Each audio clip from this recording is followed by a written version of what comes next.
Niyakap siya ng mga magulang nito. Binati rin siyang mga kamag-anak nito. Kaya pala walang mga ito kanina sa bahay. Nadaya niyo ako? Nakangiting sabi niyang sabay na lumapit sa kanya sina Dessa at Patty. Kasama ng mga itong iba pang asawa ng mga kaibigan ni Nick. Nakangiting pagtinginan ang mga to. It was Nick's idea, nangungumpisal ni Dessa. But we were all excited about it. Sayang nga lang at wala rito si Nagel at Andre. I'm sure they would welcome you here. Dagdag nito, nahulaan niya ang tinutukoy nito ay ang pinsan ni Nick, si Ronnie na ikinasal noon kung saan sila una nakita ni Nick. All of those men are romantic in their own special way, sabi ni Patty. And we were all lucky to be married to them. Amen to that. Halos panabay na sang-ayon ng mga ito. Hindi niya pinansin ang pagtutol ng isang bahagi ng isip niya sa sinabi ng mga ito. Kung ano man ang rason ng pagpapakasal nila, legally, she was Nick's wife and she belonged there. Hey, anong sinasabi niyo sa misis ko? Tanong ni Nick. Afraid that we will tell her all your secrets? Nailing na tanong ni Dea. Tinandaan niyang pangalan ng mga to. As if you know, natatawang sagot ni Nick. Of course we know, walang inililihim sa amin ng mga asawa namin. Tudyo ni Nina. Napapalatak si Nick. Guess I have no choice kung hindi bantayang mabuti ang misis ko. Mahirap na, baka ma-brainwash niyo. Natatawang nagpaalam ang mga ito sa kanila at bumalik sa kinaupuan ng mga ito kanina. Happy? Tanong ni Nick nang mapagsolo sila. Very, sagot niya. Alam niyang obvious yun sa kanyang mukha. And thanks to you. Anything for you, my dear wife. He gave her a quick kiss. Parang balsamong humaplo sa puso niya sa pagtuki nito sa kanya. She willingly responded to his kiss. Every time he kissed her, parang nawawalang lahat ng tao sa paligid. Kaya nawawala rin ang inhibition niya sa sarili. I love you, her heart said habang tinutugon ng halik nito. I love you with all my heart, and I will be forever grateful that once in my life I had you. Happy birthday again, Leia. Bati ni Dessa nang habang inihahatid nila ito at si Ranil sa front door. Ang mga ito ang huling bisita nila. Thank you, Dessa, taus-pusong sabi ni Leia. Niyakap siya nito. You're most welcome. Welcome to the village, Leia. I'm glad na nadagdagan na naman ang reyna dito sa village natin, sabi naman ni Ramil. Kumunot ang noo ni Leia. What was he saying? Nagtatanong ang mga matang tinignan niyang si Nick. He might help her understand what Ranil had said. Pero nakangiti lang sa kanya si Nick. He had that sexy smile again that made her heart leap. Before she realized it, nagtitigan na naman sila ng asawa. Natatawang tinapik ni Ranil si Nick sa balikat. We got the message, Nick. We're going home. Nang muli niyang tingnan ang mag-asawa, magkaakbay na itong naglalakad palayo. Nagtaka pa siya nang parang nagmamadaling isinarado ni Nick ang front door. You didn't even say goodbye to them properly, kusa niyang sinabi, but her heart had started to beat frantically. Alam niyang maliban sa dalawang katulong na nagliligpit sa mga naiwang kalat sa komedor, sila na lang ang naiwan sa bahay na yon. They understood, maikling sagot nito. Napitili siya nang buhatin siya nito. Where are we going? They were heading for the stairs, and she knew what was upstairs. Tapos ng party mo, my wife. It's time to go to bed. His voice was suddenly husky. Kinakabahan din ba itong tulad niya? Nang sambitin nito ang salitang bed, alam niyang hindi pagtulog ang nasa isip nito. And the excitement started to run through her nerves. Wala nang salitang namagitan sa kanila hanggang maipasok siya nito sa isang silid. Walang ibang gamit na naroon maliban sa isang king-size bed na nasa gitna noon. Kaninang bahay to? Tanong niya nang ibaba siya nito sa kama. Ang hula niya ay pinahiram yun sa isa sa mga kaibigan nito. Ang totoo ay gusto niyang maalis ang tensyon kaya nagsimula siya ng paksang pwede nilang pag-usapan. Ni hindi nito binuhay ang ilaw. Para bang kabisado nitong bawat sulok ng silid na yon. Let's talk about it tomorrow. Sagot nito, she watched him in fascination. Habang hinuhubad nitong suot na sports shirt. Ayaw niyang kumurap, takot na mawala ang magandang aparisyon na nasa harapan niya. She heard him snap and unzip his pants. But then again, she refused to look away. Kasamang nahubad ang underwear nito at sa tulong ng malamlam na liwanag, mula sa labas ng bintana, she realized kung gaano to ka-perfect. When he joined her in bed, sinimulan nitong paliguan ng mga halikang kanyang muka. Then he claimed her lips. She was burning with his kisses and touch. Parang natutupok na siya. She absolutely had no idea how he managed to undress her. Ayaw niya mag-isip ng mga sandaling iyon. Hindi niya pinansin ang mga tanong na sumusulpot sa kanyang utak. Bahala na, maybe he felt her stiffen dahil sandali itong huminto sa ginagawa. Pakiramdam niya na protestang bawat himaymay ng kanyang katawan sa paghinto nito. Right there and then, she knew she would give everything just to have him inside her. I want to make love to you, Leia. Honest nito. But if you don't want me to, now is your only chance to say no. Run away, sweetie. Habang kaya ko pa. His voice sounded like he was in pain. At hindi nito kailangang makiusap dahil kagaya nito, she was also dying to make love with him. Kahit sa paraan man lang na yon ay may padama niya rito kung gaano niya ito kamahal. She touched his face very gently. I'm giving you all the rights, Nick.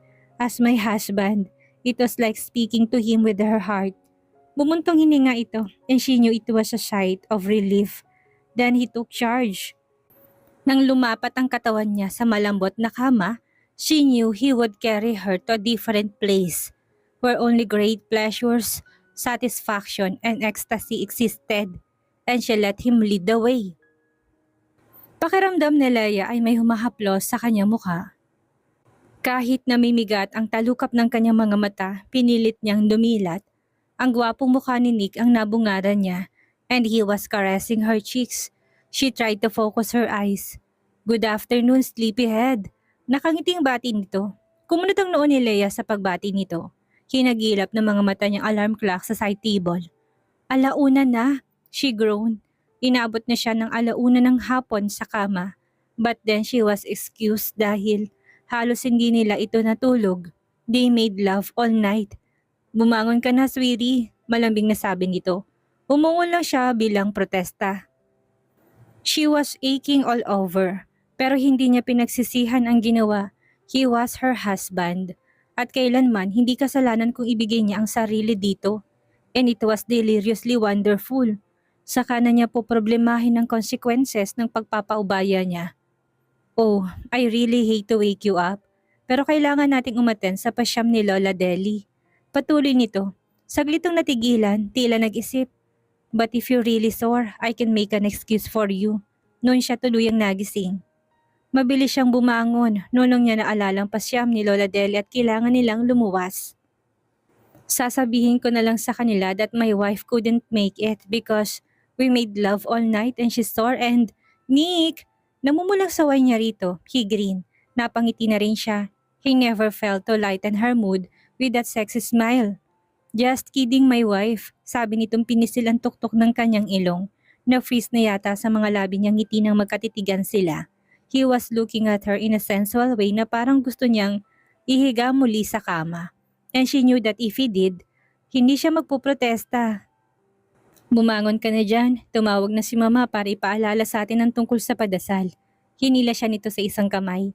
Nagpahila naman siya bagamat na-disappoint siya sa sinabi nito. She was expecting that he would join her in bed. Hawak niya ang kumot na nakatakip sa kanyang hubad na katawan. Lumakad siya patungo sa banyo. Malapit na siya sa pinto nang hilahin itong kanyang kamay, nilingon niya to. Oh, what? She tried to hide her smile, parang batang nangihingi ng candy ang tsura nito. On second thought, maintindihan naman nila kung malilate tayo ng konti, sabi nitong binuhat siya at lumakad patungo sa banyo. Are you sure? Tanong niyang ikinawit ang kamay sa batok nito. Positive. Sagot nito as he stepped into the shower. Maingat siya nitong ibinaba at tinanggal ang kumot na nakatakip sa katawan niya. Pinagmasdan nitong kabuuan niya with admiration and desire in his eyes. After all, we're still on our honeymoon, he added as he started to kiss her. She returned his kisses heartily. At sumang-ayon siya rito, they would let them wait. After all, they were still on their honeymoon. Pinagmasdang mabuti ni Leia ang kabuang bahay bago sumakay sa kotse. Nasa driver's seat na si Nick.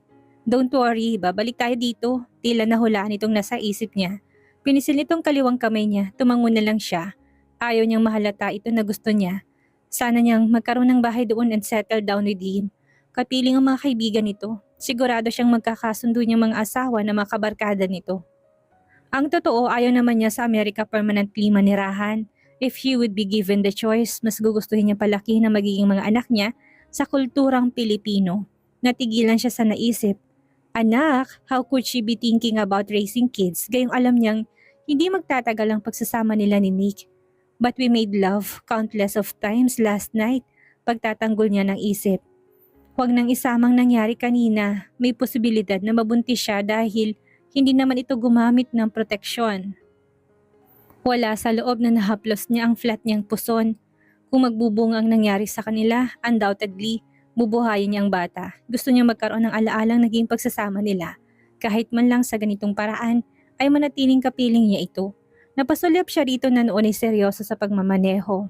Dobleng pagpipigil ang ginawa niya para huwag haplusin ang pisngi nito. Marahil ay nararamdaman itong pagtitig niya kaya lumingon to. May dumi ba ako sa mukha? Nakangiting tanong nito, napapahiyang umiling siya. Ibinaling niya ang tingin sa labas ng bintana. Kinuha nitong kamay niya at dinala yun sa mga labi. Masuyo nito yung hinalikan.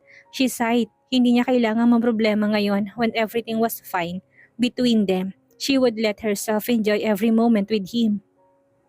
Saka na ang bukas. Halos huli na dumating si Nalaya at Nick sa ancestral house ng mga Malabanan. Magsisimula ng padasal kaya nasa maluwang na sala ng lahat ng mga kamag-anak nito. 1 oras din ang itinagal ng pabasa. Akala ko hindi na kayo aabot. Sabi ni Tita Nemia sa kanila nang kumukuha na sila ng pagkain sa komedor pagkatapos. Na-delay kasi kami ng alis sa Laguna, sagot ni Nick na nakatingin sa kanya. Pinandilatan niya ito, di yata't sasabihin nga nitong dahilan kung bakit sila muntik nang mahuli. He grinned at her. His eyes were dancing. Medyo matraffic pa, dugtong nito. Much to her relief. Wala na tayong magagawa sa traffic dito, matandang sakit na yun ng Pilipinas. Naiiling na sabi ni Tita Nemia. Pinagpasalamat niyang hindi nito napansin ng kurutin niya sa tagiliran si Nick. Hinawi nito ang kamay niya. Relax, sweetie. Bulong nito, baka mahalata nilang nagsisinungaling ako. Sinimangutan niya ito. Napalis ang simangot niya nang makitang papalapit sa kanilang papa nito. Tinapik nito si Nick sa balikat. Pagkatapos niyong kumain ni Leia, lumabas kayo sa veranda. Nariyan ang tita Letty mo, kasamang asawa niya. Hindi nakaligtas sa pandinig niyang worry disgust nito para sa asawa ni Tita Letty na tinutukoy nito. Ninitian siya nito bago lumabas ulit ng komedor. Tita Letty sa family friend, paliwanag ni Nick.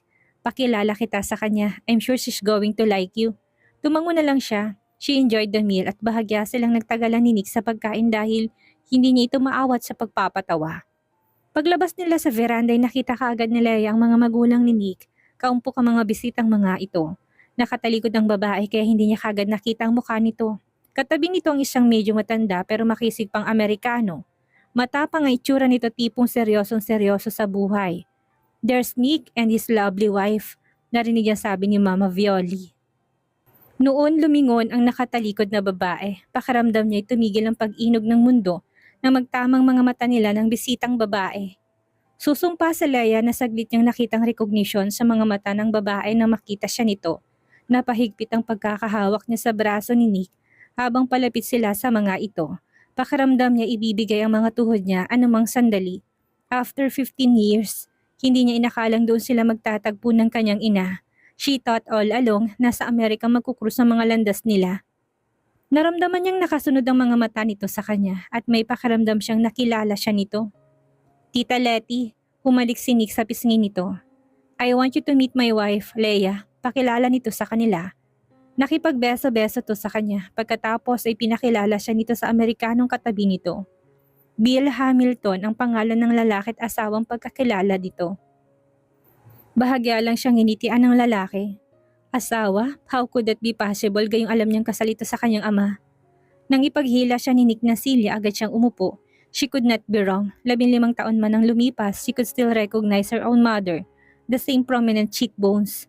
The same smile and expressive eyes na minana niya. Bagaman halata rin sa mukha nitong katandaan, hindi ako makapaniwalang nagkasabay ang pag-uwi natin dito sa Pilipinas, Letty. Kaya nga laking gulat ko na makita kita kanina sa supermarket. Masayang sabi ni Mama Violi rito. I wanted to spend the holidays here. Sinulyo pa nitong asawa. Alam mo naman, iba pa rin ang selebrasyon nating mga Pilipino kapag Pasko.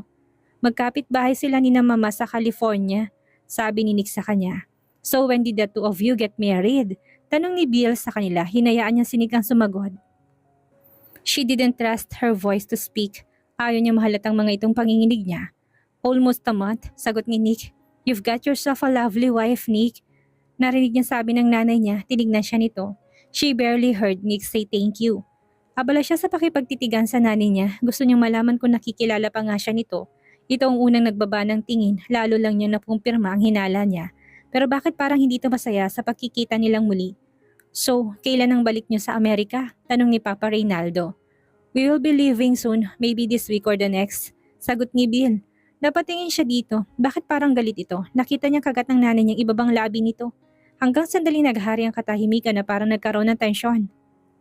We'll be leaving the day after tomorrow, sabi naman ni Mama Violi. I guess we'll see each other soon in California. We could spend the New Year together. Binago ni Papa Rinaldo ng usapan. Maya-maya lang ay masigla na ulit ang lahat.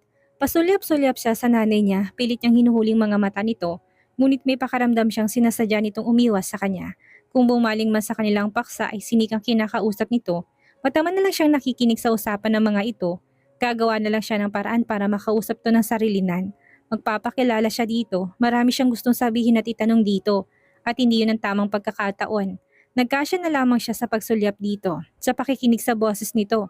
At that moment, pakaramdam niya, sandali niyang nakalimutan ng galit dito.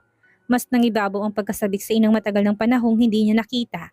Her heart silently wept for all the lost times. Pero nakaplaster na sa mga labi niyang isang peking ngiti.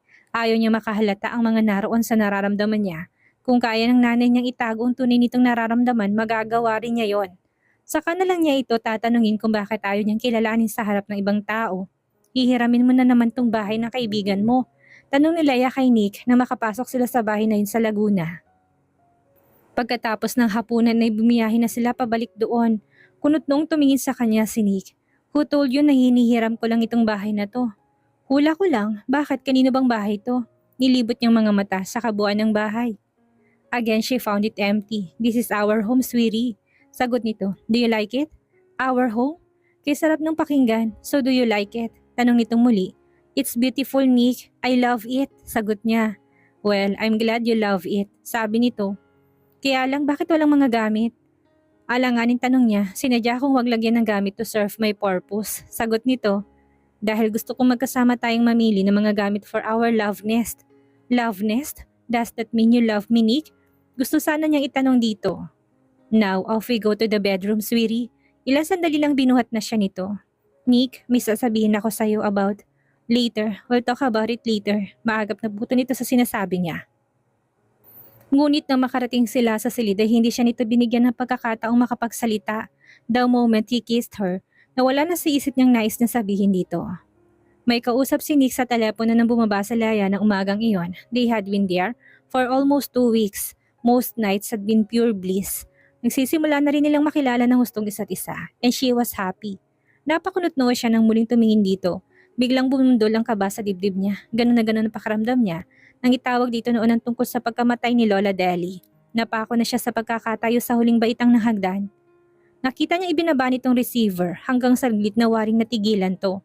Marahil ay naramdaman nitong presensya niya kaya lumingon to sa gawin niya. May pag-aalala sa mukha nito and he also had a puzzled expression. Tumawag si Mama. Sabi nito habang palapit sa kanya, hindi siya kumibo. Pakaramdam niya ay walang boses na lalabas sa kanyang bibig. Nasa Makati Med sila ngayon ni Papa. Na-confine daw si Tita Letty. Mataman siya nitong pinagmasdan, napaupo siya sa baitang ng hagdan. Pakaramdam niya tinatakasan siya ng lakas. Hindi niya inaasahan ang balitang yon. What happened? Sa wakas nagawa niyang itanong. Sabi ni Mama, tumawag daw sa kanya si Tita Letty around midnight. Humihingi ng tulong. Nang puntahan nila ni Papa, they found her black and blue. Apparently, nag-away sila ni Bill. Sagot nito. Nanatili to nakatitig sa kanya kaya alam niyang kitang-kita nito nang mapangiwi siya. She could just imagine kung paanong binugbog ng Bill na yun ang nanay niya. That bastard! Galit na sigaw niya, mangiyak-ngiyak siya. Hanggang saglit na katahimikan ang naghari sa pagitan nila. What puzzled us most, Tita Letty kept calling your name. Pinapakausapan niya si Mama na dalhin ka doon. Nasa boses nitong labis na pagtataka. Why all of people would she call for you at tragic times like this? Ngayong kahapon lang kayo nagkakilala. Umali ba kami sa akalang yun? Bumuntong hininga siya upang ipunin ang kanyang lakas bago nagangat ng mukha. Sinalubong niyang mga mata nito. Nakita niya naghihintay ito sa kanyang sagot. She's my mother. Sunod-sunod ang kabog ng dibdib ni Leia nang nasa tapat na sila ni Nick na isang private room sa ospital. Ready? Tanong nito sa kanya. Tumango siya, ipinagpasalamat niyang hindi to gaano nag-usisa kaninang ipinagtapat niya rito ang tunay na relasyon nila ng tita Letty nito. May nasilip siyang galit at pait sa mga mata nito kanina, pero saglit lang yon. He kept mum about the whole thing. Walang imik na pinag-drive siya nito patungo sa ospital at dahil sa nervyos para sa kalagayan ng nanay niya, hindi niya napansin ang pananahimik nito. Saka na lang siya magpapaliwanag dito. Inakbayan siya nito ng pihiti nito ang doorknob. Nakita niya na naroon sa loob ang mga magulang nito. And there on the hospital bed, nakita niyang kanyang nanay. May bendang ulo, tama ang sabi ni Nick. Pulos pa sa ang katawan nito at putok ang mga labi. Tinatawag niyang pangalan mo kanina, umiiyak na sabi sa kanya ni Mama Violi. Mahigpit siyang niyakap. Tulad ni Nick, hindi rin nag-usisang mga to. How is she? Pagkuha ni tanong niya. 2 broken ribs, contusions, bruises, but thank God she's safe. Sagot ni Mama Violi. Her mother stared. Nakita niyang pilit nitong iminumulat ang mga mata. Leia, anas nito bago man siya makita, lumapit siya sa kama nito. Hinawakan niyang kamay nitong walang nakakabit na dextrose. Ingat siyang huwag higpitan ng pagkakahawak dito dahil ayaw niya makadagdag pa sa mga sakit nito sa katawan. Leia, ikaw na ba yan? Sinubukan nitong umiti nang makita siya, ngunit nauwi yun sa pangiwi nang maramdaman ng sakit ng mga labi. Ako nga, Nay. Tumikim siya upang tanggalin ang bara sa kanyang lalamunan. Sa sulok ng kanyang mga matay nakita niyang tahimik na lumabas ang mag-anak ni Nanik. Kamusta ka na, Iha? Pilit itong tanong sa kanya. Alam niyang nahihirapan itong magsalita. It's been 15 years. God knows how much I miss you, Leia. Nadama niya ang sinseridad sa sinabi nito. Baka po makasama sa inyong pagsasalita. Umiling to. I've waited too long for this moment. Ang muli ka makita.